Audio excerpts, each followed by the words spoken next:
எல்லா நேரமும் விளையாண்டுட்டு, ரொம்ப ஜாலியா, தன்னுடைய கடமைகள செய்யாத ஒரு குட்டி பையன், ஒரு எப்பவுமே வேலை செஞ்சுட்ருக்க ஒரு தாத்தாவ பார்த்து, "எப்படி தாத்தா நீங்க இந்த மாதிரி வேலை செஞ்சுட்டே இருக்கீங்க? நீங்க ரெஸ்ட் எடுக்கலாமே! இப்ப யார் உங்கள இத விதைக்க சொன்னா?" அப்படின்னு சொல்லி கேட்டுட்டு இருந்தானாம். அப்ப அந்த தாத்தா சொன்னாராம், "தம்பி டைம் வந்து ரிவர் மாதிரி. அது ஒரு தடவ தான் அந்த தண்ணி கிடைக்கும். அதுக்கப்புறம் அது போயிடுச்சுன்னா அவ்வளோதான் முடிஞ்சிருச்சு. நம்ம வேஸ்ட் பண்ற ஒவ்வொரு டைமும் அது வந்து நம்ம விதைக்காத விதைகள போன்றது.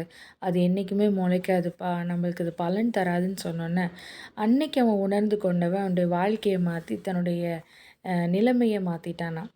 வேதத்துல ஒரு வார்த்தை சொல்லப்பட்டிருக்கு. "நாளைக்கு நடப்பது உங்களுக்கு தெரியாதே. உங்கள் ஜீவன் எப்படிப்பட்டது? கொஞ்ச காலம் தோன்றி பின்பு தோன்றாமற் போக புகையை போல் இருக்கிறதேன்னு" எழுதப்பட்டிருக்கு. நம்முடைய நாட்கள் அப்படிப்பட்டது தான். நம்ம இன்னைக்கு என்ன செய்றோமோ அதுதான் நிலைக்கும். அதுதான் நம்மள உருவாக்கும்.